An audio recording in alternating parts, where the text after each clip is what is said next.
sommes le vendredi 20 mars 2020, premier jour de confinement. Il nous semble essentiel de pouvoir expliquer la situation à nos clients et au public en général. D'abord, d'un point de vue médical, il est très important de diagnostiquer, d'effectuer les tests nécessaires pour pouvoir analyser la situation. Simultanément, toutes les populations doivent être confinées et n'avoir aucun contact avec d'autres personnes.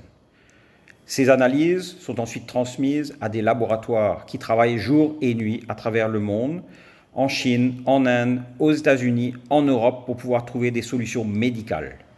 Dès que, grâce à des solutions médicales, nous aurons une idée de quand le pic de l'infection aura été atteint, à Maurice, en Europe et ailleurs, à ce moment-là, la machine économique et les marchés financiers pourront repartir lentement, car comme on le voit en Chine, cela prend plusieurs semaines avant de faire repartir la machine économique.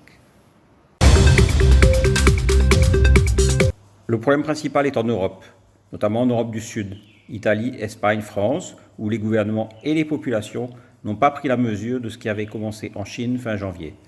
Vous avez constaté par ailleurs que la panique s'est généralisée quand les États-Unis et l'Europe ont commencé à être affectés par le virus.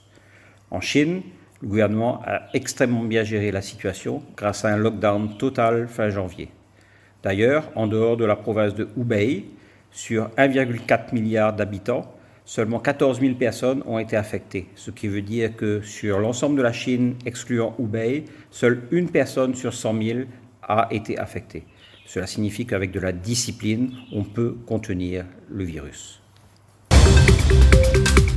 La machine économique est pour l'instant enrayée. Elle ne se débloquera que quand nous recevrons de bonnes nouvelles du point de vue médical.